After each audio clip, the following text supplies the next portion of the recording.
Good evening, Lagos. Good evening, Nigeria. Good evening to our audience on YouTube and on LinkedIn. Welcome to the 26th episode of Find Your Voice and Own Your Space. This is the place where career professionals, business leaders, founders, they come to share their stories, their experiences of how they found their voices in their separate spheres of influence and how they are owning their spaces and making impact one person at a time, one industry at a time. And it's been really, really phenomenal. Last week, we had a very beautiful conversation with the one and the only Toluwani, and it was really robust. He shared about, how employers can deal or manage well with their employees, speaking to corporate culture, people dynamics, workplace and work life balance. And it was just a very beautiful conversation. You can catch a replay on LinkedIn at Jade Sola Dewadun or on YouTube at Lady Jade Global. My name is Jadi Sola Dewodo, and I'm delighted to stand here or be here as the host. And it's just been a dream that has really come true, and I'm really happy to be doing this for the 26th time. Trust me, it gets better every single time.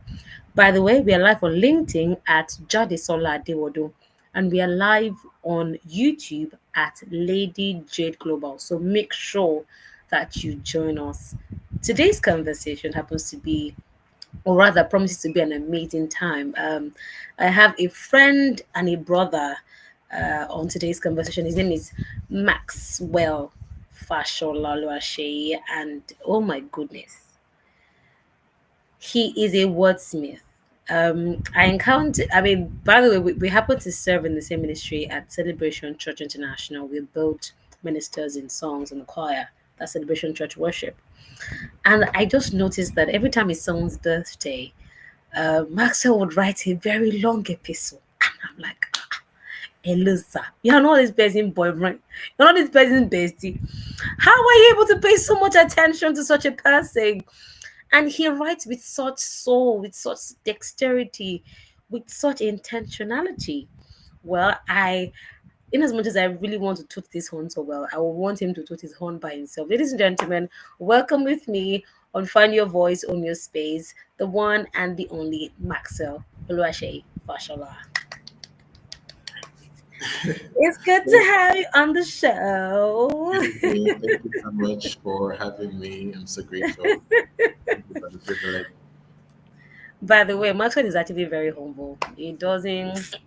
It's very very humble like that. But I mean, it's good to have you here. So, first and foremost, how do you feel being live on the Find Your Voice podcast? Okay, I'd say elated because Okay, I think this your platform will be the second platform I'll be speaking on this year, and it's nice. really amazing. It shows that I'm being seen, yeah, and I'm making Hmm, impact. So I really appreciate it. Much later, I'll fantastic. share how I spoke about LinkedIn some weeks back. Yeah, and it was Hmm, mind blowing. Yeah, but thank you so much for the platform. I really feel excited about it and to share my journey. It's such a privilege. Thank you so much. fan, fan, fantastic. Okay, now I like to go to the genesis of how you write because like I said whilst I was introducing you, you write with such depth, with such background knowledge. It's like you take your time to study a person and then you're cooking, maybe till the person's birthday, and then you unleash. And I'm like, this person is stalking me. This person is a stalker. Because how do you I mean not necessarily a stalker per se, but you pay so much attention to people that when you write about them, they feel like, oh my god, this person literally stared into my soul. So how did you groom this gift of writing with such intentionality? Okay, so I'd give attribute to my late dad. Um, let me start a little from when I was in primary school. So I am back in school then. I used to be, I don't think I'm as eloquent as I used to be. I used to be very eloquent in school. I was Mm, curious about reading books. I think that's where it started mm, from actually. So basically an introvert, you know that we are not the type that mm, we are moving around, making noise in class. I'm always that boy that is probably one corner of the class reading a book, just mm, observing quietly. And then when I'm asked to write comprehensions or things about life generally, I always have something to say, and that's because over time I had studied people. So I think my first book that my dad got me then was The Lion and the Jewel by Wole Soyinka, and it was a book that really opened up my world, opened my mind to so many amazing things. And, I was curious about how he wrote the language and everything. Although I wouldn't say much of a grammarian, but I think that's gift alone polished the way I saw life. I wanted to express deeply. I wanted to write the way he wrote. At some point, though, no, I don't think I want to write like Oleshenka because most people don't understand his English. They feel he used so many big words, too many ambiguous words. But I think that was where the journey started. Really, I would, read novels, I would read books, and I would want to write like them. I would want to write keenly. I remember the first book I wrote, I tore the back cover of one of my notes, and I designed the front cover because I sketch, I do a lot of creative things, and it was like a novel that I was going to write, like my own first manuscript.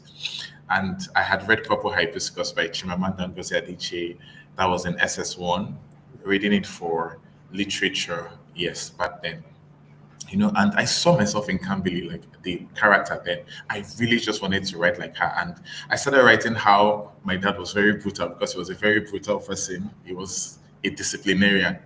So I started writing about, how my dad would, flog us and scold us, how I was in school and I made friends. And, I was just writing like that. And I noticed I would reread those words and I was like, okay, you wrote this, and it sounds good, But I was still so shy that I didn't want to share my story with the world. You understand? I just wanted to hone my craft, hone my gift. I would say I started writing at a very early stage, but when I would say I really got wind of how of finding my voice was much more in the university. Yes, was much more in the university when, just like we say, Sakpa sometimes can bring out creativity, the best of creativity in us. So I, I got on a cryptocurrency platform where I'm just trying to state the journey of how I came to where I am today. So we would write about cryptocurrencies, write about technology, AI, and tech, and the interesting thing is that everybody can write, right? There are people that will just write articles you read in the newspaper and you just read through. But one thing was unique about the way I wrote is that they will ask you to tell a story out of it, make it engaging. And the more engaging you write, the more Steam coins then, because it was a cryptocurrency that will earn for writing then. It was more like a side income. So the more creativity you bring into your words, the more upvotes you get. That upvotes will make you earn more money, And I was so intentional about it. Like I really wanted to write. I really wanted to transform words into stories. I applied for one competition. Then it was about Eco Hotel and Suites. It was a tech um, competition where you'd write about Eco Hotel and Suites. You need to advertise Eco Hotel and Suites, but you need to form a story out of it. And I wrote something that was so phenomenal. I would still go back to that article and I would look at it and I'll ask myself, were you really the one that wrote this? And that was how my writing journey started, really. Yeah. So I don't understand. Wait, you wrote that, and you're not asking yourself if you wrote it. I'm actually surprised by my Is own that some writing of form this. of false humility or what? I'm trying to understand. Wow. So what happened to that competition? Did you win? Yeah, I think we know, my dear Why? sister. Please, what the judges? Please, what are they? Give me their names. What do they mean by that? So I felt Why? my time had not yet come for me to Mm. win or just In the be limelight. out there. Yes, I believe that we all have a timing where God announces us, and Mm. I'd say when I started taking people intentionally too. So, like you said, finding your voice, right? And Yeah. I would say when I started taking people intentionally. So, I'm not someone to have many friends, but I celebrate people, and that is who I am. I think it's one of the things I learned over time. So, I used to be Mm. a very shy, introverted person in school. I didn't have much friends. I was being bullied. I was taken advantage of because Mm. my voice is even bold now. My voice used to be very, very timid then. I don't talk much and all that. So I now discovered that why not turn your weaknesses into your strength? And that was how I decided, okay, if you can't mingle with people or make friends and shout at the top of your voice and scream and have 10 besties, why not write something meaningful about a few people? And Wow. that was how it started. So I would observe, and it almost felt like you said earlier. It almost felt like I was stalking people, right? I would pay attention to the littlest detail. Maybe the first day I met you, you were wearing a green dress, you're putting on a wig, you had earrings on, you What is had going on? What in the name of specificity is this? What in the name? so Please go and on. then when it's time for me to write, I my memory is very photographic.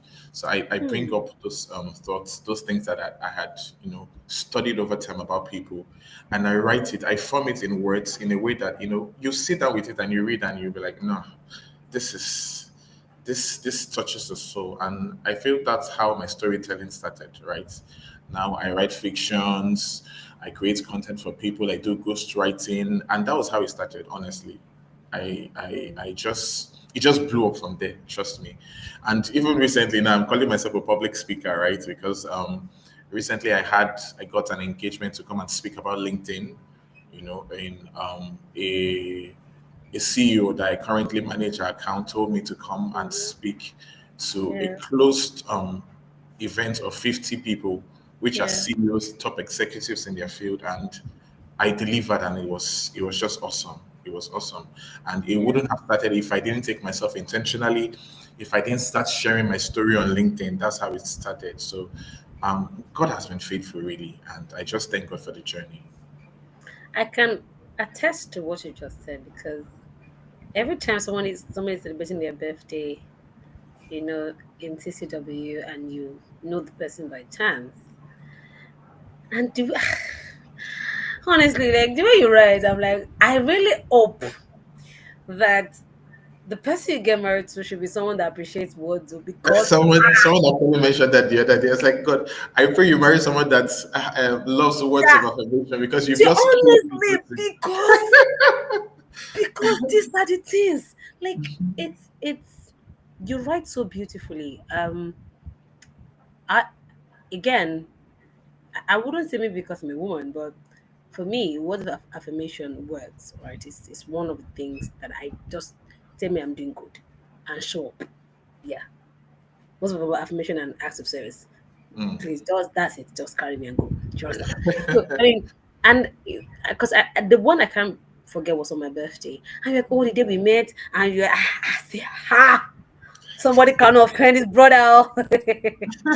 Somebody cannot offend his brother. You're right, but I mean, it like you rightly said, you had to transform your weakness of not being able to vocalize your thoughts, but you internalize them in such a way that you turn them into, for lack of a better expression, a product. yeah, Okay, if it's your special day, because there's something it does. It endears people to you because yeah, earlier when you said that you felt elated and you felt seen. Nothing makes people like you more than them feeling like you see them, yes, especially when you now go down to the T to say, you were wearing this, you had a lovely smile. For those that were ministers, like the way the spirit of God moved, I say, brother, what other point worshiping? What were you doing? But I mean, it's really, really beautiful to see. Now, what we're talking, we talked about Sapa, by the way, for our global audience. Sapa is a local balance for when people are broke. Yeah. So that's what SAPA means. In case you're Mm. wondering, what's SAPA again? Yeah, SAPA means when people are broke. So yeah. Now moving on to um, LinkedIn. Now you started from that moment in university, and because we understand that the common bias is everybody on LinkedIn are there to oppress you, I am thrilled to I announce. was also part of the people that felt those We are the oppressors. There you have it. There you, because I mean it feels like everybody has something to to announce. share. Everybody is Yeah. thrilled to share, or they just got this degree, or they just finished this certification, or they're Mhm. now this executive and that doctorate and that they just finished and you're just wondering, at what point do I tend to share my story? And I mean I don't want to get ahead of myself, but how did you make your debut? I'm going to use that word into Okay. LinkedIn. Okay. So I hated LinkedIn. I loved it. I would say I loved it, but I didn't understand it, which made me to hate LinkedIn. So I it was out of curiosity actually. So I used to have a page on Facebook called Symphony. It's still there. In fact, it has currently about 777 followers. So it's not much, right? But over time, I used to post poems and write-ups there, and that Mm, was my place for creative expression, and as well as Steemit. That's um, what would I call it now? The cryptocurrency platform where I said I used to write articles and I get paid. So LinkedIn was new waters for me. I just like you said, it was a place where I felt, oh, everybody's posting, oh, I just got a degree, I just came from Harvard, I had 6 MIT degrees, blah blah blah, and they're posting, and God, am I a stone? Where am I? And you know, I really just wanted to, just like you said, my voice. I wanted my voice to be heard. I wanted to share my own story. You understand? And I felt, is LinkedIn a place for fiction writers? Is LinkedIn a place for people who would tell stories and then people will resonate with it? And I felt yes. So it started with curiosity actually, and I remember mm, I posted the first day on my WhatsApp story that I'm going to take LinkedIn seriously. That was January 2024. I was going to take LinkedIn serious and I was going to crack the code. I was that desperate. So I did that. I think I had an account. I used to have an account that opened since university. I grew over 5,000 followers, even though I didn't know what I was doing then, and I lost the account one way or the other. And what? it destabilized me for the longest because I was, how would I start from the beginning again? Would people trust me? Would they understand that, oh, okay, he has one 5,000 accounts, blah blah blah, it got missing and all that. So I got the courage to start over, and they highlight, like you said, what was the period where it's peaked. I wrote an article, the do's and don'ts of CV writing, because I actually write CVs for people as well. And at some point, someone was asking me that, what don't you do? You do CVs, you do LinkedIn optimization, you do content writing, and now you're even adding public speaking to the portfolio. What don't you do, right? So, and I wrote the do's and don'ts of CV writing, the 10 do's and don'ts of CV writing. And I posted. In fact, it took a lot of hesitation to click on the post button that day. I got an image online. I used it as a background for the article I'd written, and I posted. And the way iPhone used to give notifications, my phone just started popping. It was popping and it was popping and it was popping, and I was, what was going on? When I was going to scroll down and I checked notifications, I saw 10 likes, I saw 15 likes, I saw 20 likes, I saw 30 likes, I saw 40 likes. I started seeing comments, I started seeing reposts. This so strange people that I didn't know, people I've never met in my life, people in Malaysia, Indonesia, people that I didn't have connections with on LinkedIn.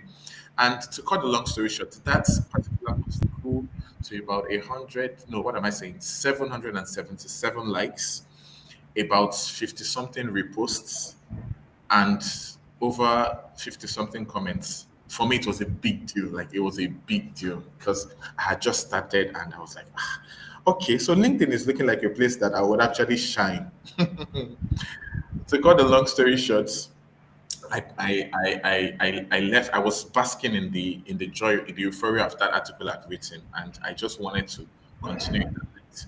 Sadly for me, the next article I wrote, there was no like. There was no engagement. There was nothing. I remember posting in the morning, and I went back in the afternoon to check, and there was no like, there was no comments, there was no even repost, there was nothing. It was just there staring at me. I was like, Mm, oh, yeah, come and take this thing down, and I deleted, and that was where I now said, okay, Maxwell, what do you want people to know you for on LinkedIn, right? Is it mm, that you want them to know that okay, you can share insights or ideas, or what do you want them to know you for? And so I started with optimizing my own LinkedIn account. I made sure that the headline was clear. I knew what I wanted to do. So I started with CV writing and helping people to get visibility online. And that was how I started. And I made a rewrite of my bio, the things I'd achieved with my teammate writing that I'd done. I added my certifications from Jobberman, Google's, the fundamentals of digital marketing. I made sure it was like a very detailed account. You check my account and you know that okay, this person knows what he's doing. And mm, that's how I started. So I remember joining a cohort for LinkedIn, people that were just starting out in LinkedIn, even though I felt like I was not a beginner, but I had to put down my pride. I must start from somewhere. So we joined the WhatsApp group and they would tell us to, write daily to engage mm, with people. We'll post our links there. And then if someone engages on my own account, I engage back. So you have like maybe 10 links. You have to finish the assignment. You engage on all their links, and mm, post and everything. And that was how I started. So I made sure that the things I would write were things that people would resonate with. I was like, Maxwell, you already have the gift of writing. Why not write things that people would relate with? That they can actually yeah. tell, that they can actually connect with. So I would write about. I remember there was a day I led worship in church, and I didn't do well. I didn't do well. My Mm, was not around, and he came back and was like, "Oh, Maxwell, I was told that you had issues with the song you were taking and all that. I believe in you. I know that you will do better next time." And I mm, felt, why not just share your human experiences, your mistakes, the things that you've achieved over time? Just be human, just connect with people. And I posted that, and that particular article had, for me, it was quite a success because I've posted articles that I posted and they didn't have any likes. I took them down two, three, four times, five times, six times, like that. And they had about 60 something engagements. I think likes had about 70 something comments, and people were like, oh yes, I this feels like you're talking to me. I've been in this shoe. Oh, thank you for being so vulnerable. Thank you for sharing your story. I can relate with it. And I felt, oh, Maxwell, you're making sense now. I think you should begin to share your story, things that you've done, things you've achieved. And honestly, that was how it started. Fast forward to now, I decided, okay, since you've got a hang of LinkedIn, why not help people to also find their voice, find their footing? And that was how I started LinkedIn optimization. I would rewrite people's headlines, I rewrite their bio, I would use Canva to do their LinkedIn banner. I would get headshots from their pictures, upload, rewrite their about section. I studied about search engine optimization. I just made sure that I amplified every aspect of my life. And that was how I started getting opportunities. People will reach out to me mm, in DMs. I want you to optimize my friend's account. I want you to, help me to rewrite my bio. I have a friend that needs to get visibility online. I don't understand LinkedIn. I need you to help me out. Can you take over my account for the next 2, 3 weeks and do something mm. amazing about it? And that was how it started, honestly. Wow, that is quite a journey, if you ask me. That is, and I love how you're able to self-reflect because I believe that that is a soft skill that a lot of people do not have. They are so on the go that they don't know how to stop between their tracks. Say, okay, what have I done so far? Um, Recently, I joined an organization, and I joined it at the time where they were having their 2026 strategy meetings, and I just saw that all prior to then. They had talked about how the year had gone. I'm like, you know what? Let me even sit down. I don't need to wait till December before I start to audit my year. And I'm like, oh my God, I've actually done so much. I did not know that I have gone this far because there are times where we get so carried away in the, oh my God, what have I done? Without necessarily documenting to say, Mm. learn, because it was when I document, I'm like, wait, I actually did a lot. I've been through a lot. Yeah. Wow. All in just one year. Wow. Yes. And being able to just say, "Oh, you actually did try." Mm-hmm. Being able to give yourself a pat on the back, saying, "Well done." I Mm, mean, you wanted more, but at least you did something, mm. and being able to then turn that into an actual story to then help others. And I love the fact that you started with yourself. You used yourself as Yes, your yes. first prototype, as your first model to say, okay, if this works, and then the moment people come to your page rather, they can see all that. Okay, I like what you do. Can you replicate that same system for me? And you've been able to do that, over and over again. And I believe that that is how systems are being built. Yeah. Right. So, like, touching on to LinkedIn optimization. Now, there are times that people say, "Oh, the algorithm is a bit funny. The algorithm this, the algorithm that." Have you ever had any of such concerns, considering the fact that you share story-based content? Have you also experienced the downtimes that come with the algorithm, or the Oh, algorithm yes, we just do works every with you? day. Yes, What, yes. Even what do even the greatest, the most followed people on LinkedIn still have issues with the algorithm because it changes every day. So I noticed that because for me to have not had any followers at that point in time where I posted an Mhm. article and had over 777 likes and followers, and from that particular post I had to go and check some weeks back, and I noticed that that post was what got me about 300 followers beginning, on my LinkedIn then. And that means the algorithm in some way or somehow favored me giving value.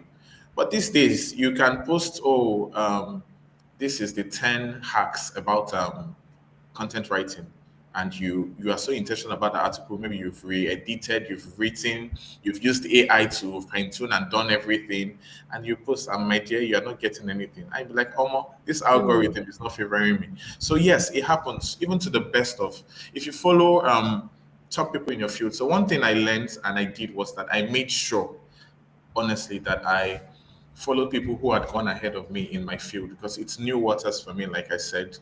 Although I had gained some level of mastery, but I still needed to hear from people who had gone ahead and understand their stories. So the likes of Precious OBO, the likes of Yeah. Samuel Idu, Cosmos Imoru, Blossom Afia, LinkedIn Big Sister, Blessing Ikea, and I made sure I followed them. I would go and read through their articles, read through their stories, even the interviews they had done, and find out the things that they had done, how they had leveraged even in difficult times, how they had fine-tuned, to suit the recent trends on LinkedIn and everything. And I got to know that everybody is growing, honestly, no matter how seasoned you may seem to be, everybody's growing. Recently, one of my mentors, Oluwatomilara Adeosun, you know, I got to know, I didn't even know. I thought he's someone who had, had 10 years experience in LinkedIn. And he had only started maybe like 2, 3 years ago. But he's one of the strong forces on LinkedIn that I follow and I see as a mentor. So I reached out to him recently and I noticed he had not been posting online. And I asked him, I texted him, I was like, oh, how are you? Trust you're doing fine. I noticed you've not been posting. Are you fine? Hope everything's okay. And he said he has just been going through some stuff lately. I got to know that later he had a 9 to 5.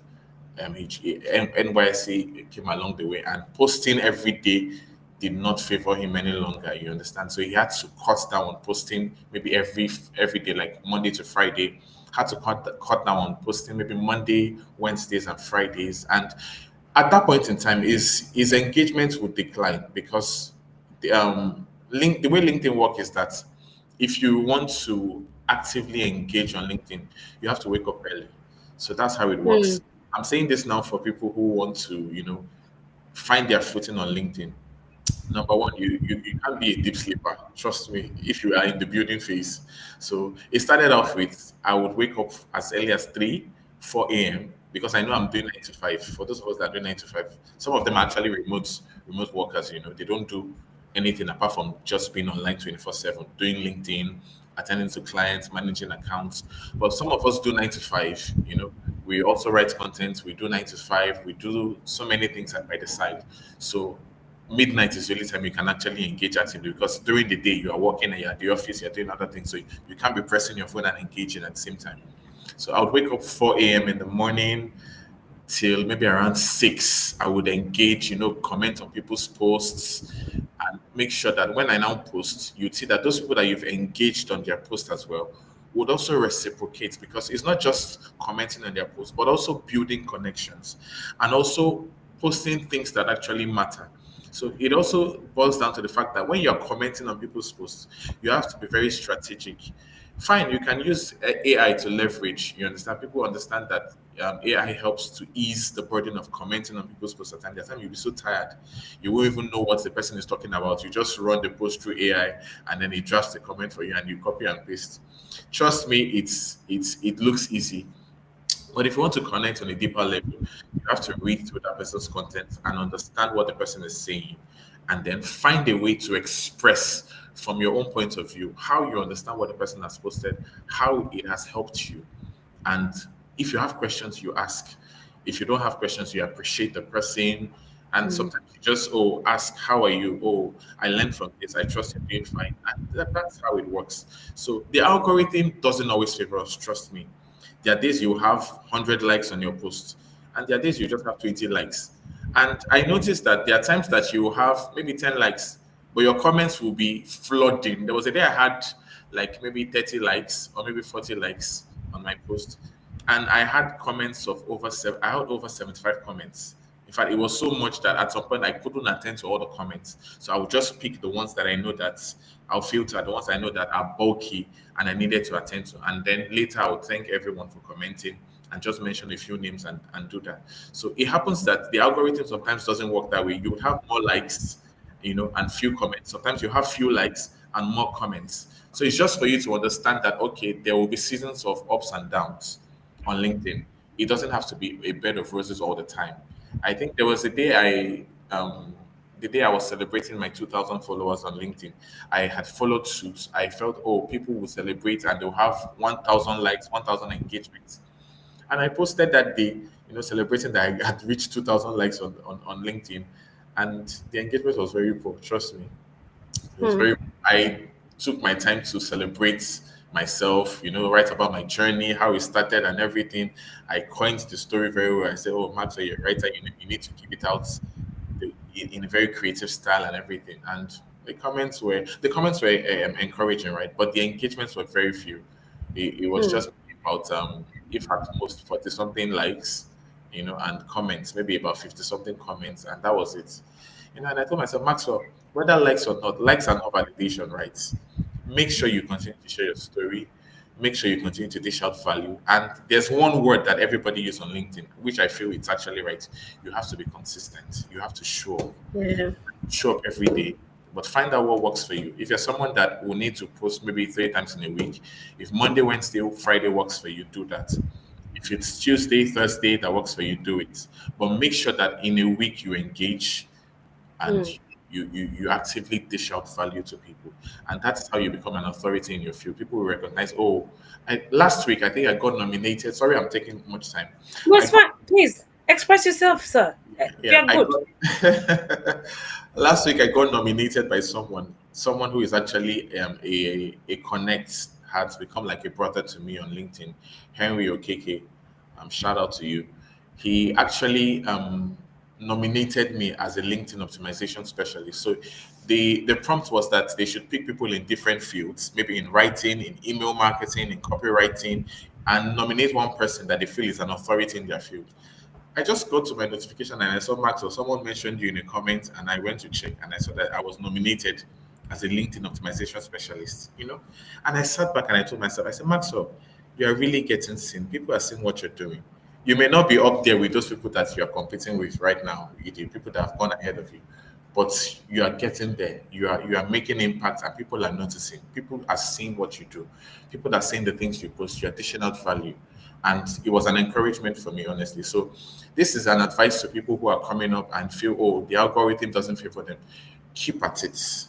Keep at it. Rome was not built in a day, and you will definitely make headway. Just make sure that you're consistent. Number one, Make sure that you're grooming yourself. Make sure you are adding value. If you need to get certification, do that. If you need to leverage tools that people are using, make sure you use it. If you need to get carousels to drive home your points, you need to get clear pictures and banners and images to drive home your point. Make sure you do that. Make sure you're always dishing out value. And with time, people will recognize you as an authority in your field. Fantastic. Thank you so much, Maxwell. Now, you said that you had to take your time to study search engine optimization. And it's a very, especially if you're a digital marketer, you would know that that is very important, especially when they have to like search the name of a particular brand, and how you need to get your name on either on Google search engines, or if possible AI search engine like Yeah. ChatGPT, Deep Mhm. Gemini, and the likes. Now, um, how how did that knowledge improve your storytelling? One, two. What are the other ways that people can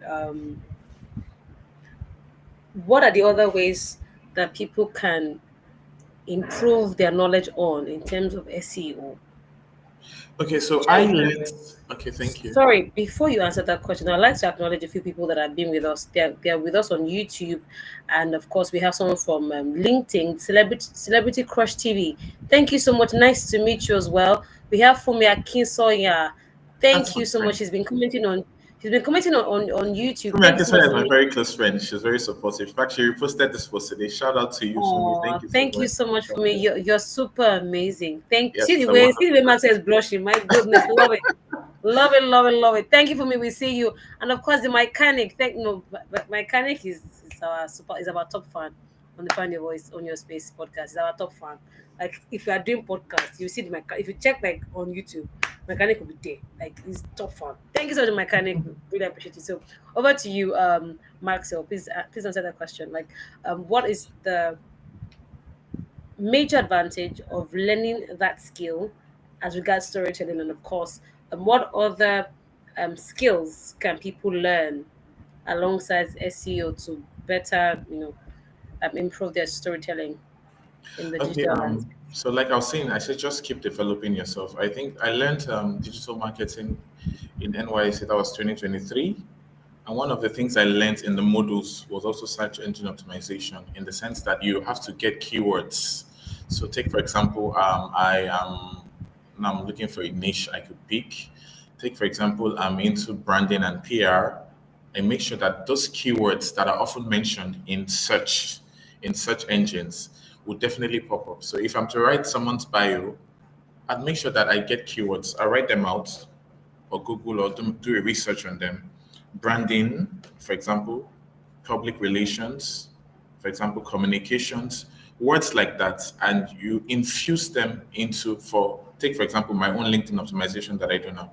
You make sure that you infuse them into that person's profile. So it has to reflect everywhere. Now, not reflect everywhere that you spam them with words, but strategically. Take, for example, you're writing someone's bio. You have to make sure that those words, there's a word play. So you can put, oh, I am a CEO or C-level executive in so, so, so, and so.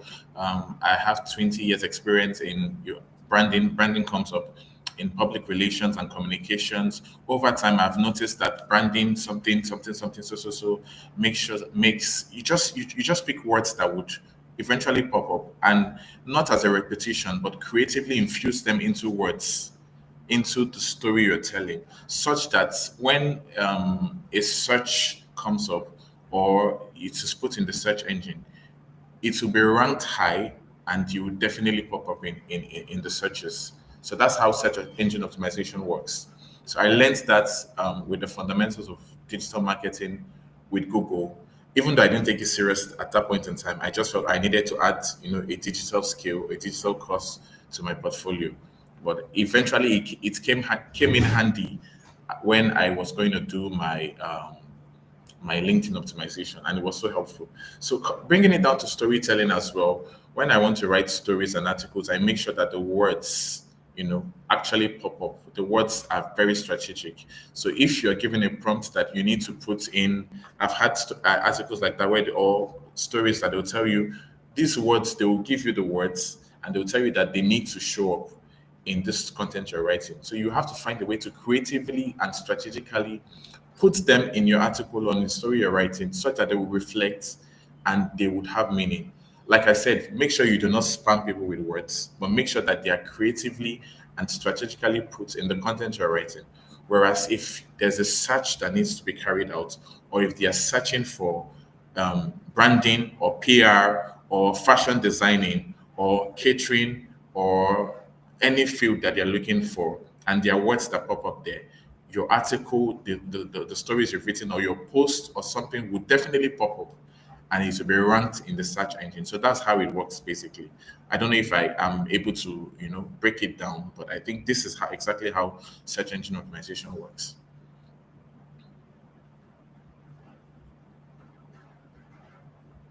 Thank you so much for that clarity. Because a lot of times when people hear SEO, it sounds like a big word. It sounds pretty vague, and people are wondering what is SEO. Except for those that go the extra mile to then do their research. And I know that it's one of the it's one of the topics that are very common, especially in the digital marketing space, and it's very Yeah. very important. Now, you had said that you at some point you had to go through content optimization, LinkedIn optimization, and whatnot. Now, how do you then share your stories without oversharing? Okay. Because in the place of people being vulnerable, people have shared some stories that has either cost them new opportunities, put some other people in the bad light, not being able to manage, because there are times where we see setting scenarios or situations where people are having conversations or they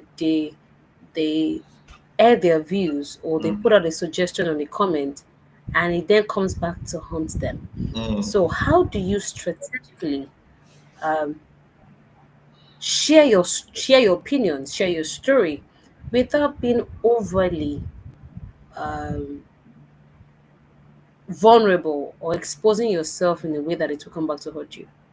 Okay. May our case not be like the case of the Paystack founder, because I used to tell people God, I beg. You had to go Israel, there.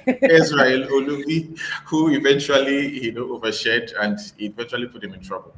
I used to say it, I said, there are times we want to be vulnerable, want to sound human and relatable with people, but like you said, don't overshare. So you can be vulnerable, you can share your mistakes. If I share your journey, most people want to actually relate to the human side of you, how far you've come, the mistakes you made along the journey, so that they will not make the same mistakes. And I think that's the reason for growth, right? You are now a top boss in your field, or you're an authority figure in your field, and you need to bring people along. You need to mentor young individuals who are coming into the scene, the space, or the market, and they need to understand the things not to do or the things to do. Take, for example, the article I shared about the do's and don'ts of civil writing. It was actually from a place of mistake that I shared that article because I think there was a job application I was supposed to make, and I bombarded the CV with all my life information. My date of birth was there, the things I had done, even the relevant jobs that I've done. I had done volunteering, I had done, and someone was telling me my CV was 5 pages. I think I submitted the CV to a company, and my CV had the highest number of pages. Then it's like, oh God, what's happened now? 5 pages, and I was telling them that, oh, it's my work experiences and all that. So I'd bombarded it with so much information, and the person just told me that no, we just need work experiences that are relevant to what you're currently applying for. And that was how I just sat down and said, okay, Maxwell, you need to tailor your CV to something that actually works, that works with the experiences or the jobs you want to apply for. And that was how I came about the article of the do's and don'ts of CV writing. So you can actually share insights from a place of vulnerability, mistakes, or the experiences you've had. But then it's not that you now begin to share uh, your private life per se, or maybe you just fought with your wife in the morning and then you're sharing, oh, this woman is just making me angry, and then you comment. I take, for example, I had an altercation with a friend, I think last week. I was actually reprimanding him for not talking to another person who is like an authority figure in our lives and is used to ghosting people. And I was reaching out and I was talking to him, and I was talking from a place of pain. That we need to talk to this person. You're close to him and you often talk to him. Why not make sure that we see that he doesn't do these things any longer. Why not call him and talk to him? And the person fled up. I was like, oh, no, no, no, no, blah, blah, blah. And he was shouting and everything. And I got to realize that it's hit a nerve in that person's in its mood for that day. And I got to realize that no, you don't. There are things you address, but there are ways you address things, right? There are Hmm. ways you address things, and not to digress, right? Like I was saying, we need to make sure that we. Sorry, please. Let me. All right. So whilst we are having to make that happen. Okay, thank you so much, Maxwell. Ladies and gentlemen, we're still live on Find Your Voice and Own Your Space. And we have one of our guests for today, Maxwell Fashola, sharing amazing tidbits. Now, if you are someone that is trying to get on LinkedIn, I believe that this is the actual episode for you. You have to be able to watch this episode because he has shared some really, really insightful in-depth on how to get on LinkedIn, how to share your story, how to manage the stories that you share. And currently, just before he had to take a break, but he'll be back. He's sharing how not to overshare because there's some things that you share, there's some things you don't share. And of course, in the comment section, we have from Lio telling us that you have to share discreetly. You have to be very, very discreet. So we're bringing Maxwell back on stage now. All right, Okay, welcome back, Maxwell. so sorry for that. So like I was saying, you make sure that you share to educate, share to Mm, incite, share to inspire. Those are the words. Share to educate, share to inspire, share insights. If these three things are not in the picture, then trust me, you're oversharing. You're oversharing, mm, and you can share from a place of I want people to learn from my journey. I want people to understand that these are the mistakes I've made. The talk show I went for, not talk show, the event I went for the other day, where I yes. asked to come and do a public speaking. One of the speakers, when she was going to introduce herself, she said, um, some of you will know me and some of you will not know me. I am the person that's had a project that failed, blah blah blah, so many years ago. If you've heard of so initiative, this I am the person behind it. It failed woefully, and I feel embarrassed about it. But yes, this is me here speaking to you and sharing my insights again. Allow me to reintroduce myself. And I was taken aback. I was like, okay, this woman has guts. She was able to share her mistakes, but also let us know that she learned from that mistake, became an authority figure in her field, and she's here speaking to us and sharing her insights. So if she was not a person of value, she probably would have not been invited to come and speak, right? So just like I said, we share from a place of allowing people to learn from our mistakes, getting insights, and pulling people up. Especially the fact that we want people to understand that, oh, you're not alone out there. I've been through this phase, I've been through this journey. These are the things I learned, and this is how you can upscale, this is how you can leverage on it. And that is it. So, insights, value, make sure those are the things that you're putting out there. And trust me, you're good to go. You're in a safe space. I honestly just feel like you just hacked how to post generally on any platform. If you're not educating people, if you're not inspiring people, and if you're not sharing insights, please just don't do that. If you're not doing any of those three, don't. Because the people that I was scrolling through my WhatsApp status, and I'd seen because one of our guests on the Find Your Voice on Your Space series, he is a tourism entrepreneur, right? Shares has memorabilia, sells memorabilia, and of course help tourists have a very great time every time they visit Lagos or Nigeria as a whole.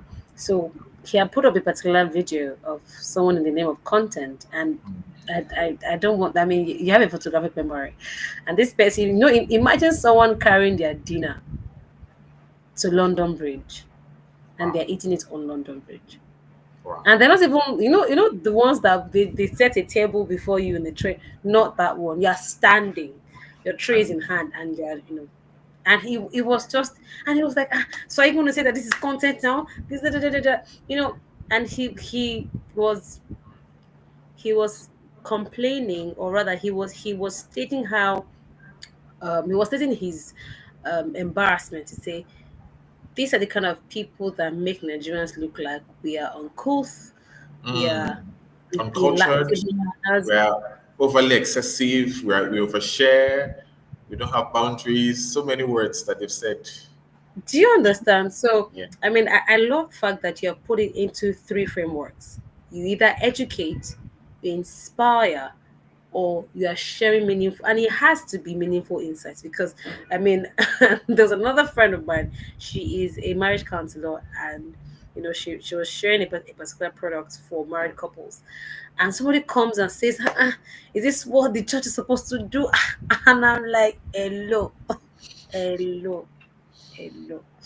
Can we just focus on the right thing? I mean, somebody in the church is trying to help marriages to thrive, right? And then you are here, you are complaining that what about consecration?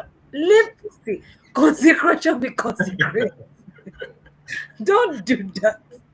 Do you understand? Yeah, So, I I do. mean, it's and even though you want to share insights that are meaningful that also would inspire.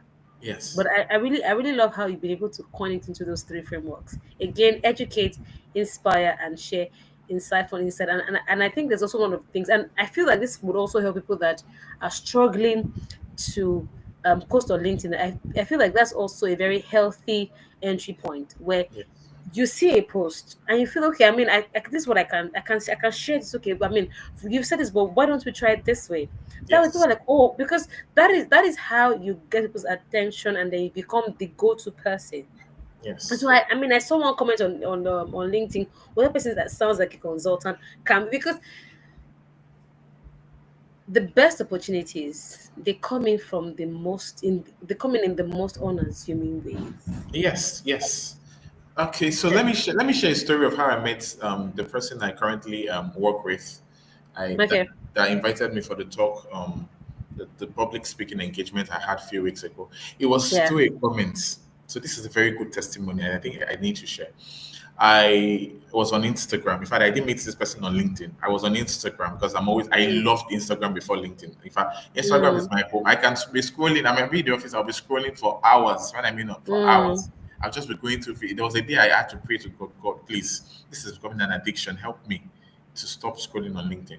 So, but what am I trying to say is that I met this person on LinkedIn, on Instagram through a comment. So there was a barrister, I think a lawyer, that was into this whole revamp thing about getting young people who are incarcerated that don't have the money to get a court hearing, and that was what that person was into. So he would go to prison and ask for details of inmates that didn't have a fair hearing and they're just in jail or awaiting trial for years, and Hmm. they don't have family members, they don't have money, people they're just Wow. forgotten there. And it popped up on my feed, and I was moved. As a human, I was moved with compassion, and I commented. Prior to that time, I changed my headline on LinkedIn. I noticed on Instagram, I noticed that my Instagram just had traveler, writer. I wrote my hobbies there, and that was all. But I didn't put LinkedIn optimization, which I needed to change. So prior to that day, I put LinkedIn optimization as part of my headline on LinkedIn, on Instagram. Sorry, I'm mentioning LinkedIn because it has become my new obsession now. So, and I commented on that person's post. I wrote, "Oh, this is wonderful." So someone commented, one person commented, a woman commented, and she wrote, "Oh, this is a beautiful initiative. How do we help more people like this? How do we, help to finance, get funds to help them? How much more people do you have in mind to reach out to? We need to get newspaper publications. We need to go to prisons and do all these things." And I was moved by that person's comment. And I commented under that person's comment and I said, "Oh, this is so wonderful. God bless you. Thank you for this move that you've made. I'm so inspired by this." Before I know, I got a DM. And I was like, "Maxwell, where have you been? We've been looking for you. Oh, we need a LinkedIn optimization specialist. Oh, we need you in our company. There are people that don't know anything to do about LinkedIn. They need insights, they need solutions. We've been looking for you." And the way she was saying, "We've been looking for you," like I was the solution to their problems. And immediately I was like, "God, this can only be you, number one. But then it also talks about intentionality, commenting strategically. My Hmm. opportunity found me. I still call it grace till today, right? But there's a way you comment, comment intentionally that people actually feel how you comment. And I believe that was what made her to click on my profile and check my headline and saw LinkedIn optimization specialist and reach out to me via DM, and the rest is history. Trust me. It has opened doors of opportunities, public speaking engagements, connections with people, clients that I wouldn't have met without her input, without her recommendations, and that is it. So commenting strategically on LinkedIn is very, very pertinent to your growth, and connecting with people on a very deeper level. Make sure you're intentional about your comments. Make sure you're intentional about your DMs. Don't just say hi. It's nice to connect with you. Tell them about what you do. Tell them about your insights. Ask about their day. Make thoughtful comments. Make thoughtful engagement. Things that they would read and they would want to come back and read again. And that is how you leverage on LinkedIn. That's how you connect. That's how you build um, consistency and connections on LinkedIn. Not on Thank you LinkedIn so alone, right? Even on social media. Yeah, I'm mentioning LinkedIn, Facebook, Instagram, yeah. wherever it is. Thank you so much for that, Maxwell. I mean, your last statement felt personal. Your last statement felt very personal because, I mean, there was a time I'd shared my insights on one of these, female blogs, and oh my goodness, oh my god, oh my god, oh my god, I'm like, you people should calm down, you people should calm down, because again, being strategic is also very important because when people check your comments, the first place when they click on your name, it takes them straight to your profile. They're wondering, okay, who's this person? Who's this person? I'd like to work with this person, and even like weeks after I'd Yes. written that, I was still getting and I'm like, you people, I don't want to see this comment again. But I totally agree with what you've shared now. We're gradually tilting towards the 1 hour mark, but I just want you to give me your final words, or give us rather your final words as to, you know, branding, storytelling. What are the important things? Even though you have said some of them, that for those that are trying to get their way into, they have to share, insights or comments that educate, inspire, or share insights. What are the other things, aside from what you've shared, that you feel like is important for anyone who wants to put out, or who is trying to find their voice and then own their space, either on Instagram or LinkedIn or whatever social media um, platform? Okay, I would say we should also always give room for creative expressions. That's number one. And never stop growing. So I Mm, remember there are times I would write, because I write stories, I write fictions, I write content, and I never stopped, right? There are mm, times I would relapse, I would maybe relax, but there are days I would write even when nobody was listening. When nobody was listening, I would still write. I would write in my notepad. I would scribble ideas on paper. I would make sure that I was always writing. mm, And I would always say, never see yourself as someone small. You never know when opportunities will come knocking on the door. So if you need to write an article in your field, if you need to get a certification, if you need to do a rate card for services that you do, just put it somewhere, and when the opportunity comes, you'll be prepared. So, what I would encourage people that are coming up in their spaces, be it branding and communications, PR, if you're an email marketer, if you're a techie, whatever you're doing, number one, always give room for growth, maximize growth opportunities, get certifications, get mentors in your field. Make sure, like I mentioned earlier, I had to go look up people who were foreigners in my field. I studied them. I'm still learning from them till today because I feel I've not even gotten anywhere. But then I learned from them. I learned from their experiences. I studied, and I was willing to be put under mentorship to learn from them. I also made sure that I went online to educate myself. I had to understand the use of AI. I had to learn AI. I had to leverage on how to use AI to edit and fine tune articles and find my voice generally. So I would advise anybody that is coming up, and looking, how do I put myself out there? How do I leverage the social media space to gain visibility? Make sure that you understand your industry. make sure that you gain value, make sure that you gain insights on that particular field that you want to become an authority. Because when you gain much insights about those things, when you educate yourself, then you can be a blessing to others. You can't give what you don't have. Like my mom will always say, you have to learn about it. You have to keep learning. We keep learning. Like life is a university of learning. We have to keep learning about it. And then in time, you become an authority in your field. Also, look for ways to connect with people. Connection is never overrated. Get people who are friends in your field, even off your field. They can make recommendations for you anywhere. Actively engage with people. Be intentional about creating solid relationships because they will help you in the future. They will help you at days you never expected. And this is my own mantra. This is what has worked for me over time. And I trust that it will work for other people who are coming out there as well. Thank you so much, Maxwell Fashola Loshe. Wow, this was quite an insightful conversation. And I honestly hope and believe that people that are trying to get into LinkedIn, this is the hack. This episode is the hack on how to get on LinkedIn, how to be an authority on LinkedIn. Because if you keep educating people and inspiring people and sharing meaningful insights, it's only a matter of time you become the go-to person. Thank you so much. Thank you. Fumilaya, thank you. The mechanic, thank you so much for what's it called? For being in the comments on YouTube, engaging and staying from the beginning up until the end. We need to give Fumilaya like sticker, like friend of the year, She deserves, I don't know, like she sticker deserves award, more. She's a special very plaque. wonderful person. Thank you so much, Fumilaya. We see you and we really appreciate you. Ladies and gentlemen, till we come again your way again, or most no, well, let me say till I come your way again. Thank you so much, Maxwell. Thank you so much. I'm going to take you backstage now. Thank you so much. Bye, Thank you. Maxwell. Bye. Thank you. Yeah. Or okay. All right. Thank you so much, Maxwell. And of course, thank you so much, everyone. Like I said, if you know anyone that's trying to get on LinkedIn, this is the episode for them to watch.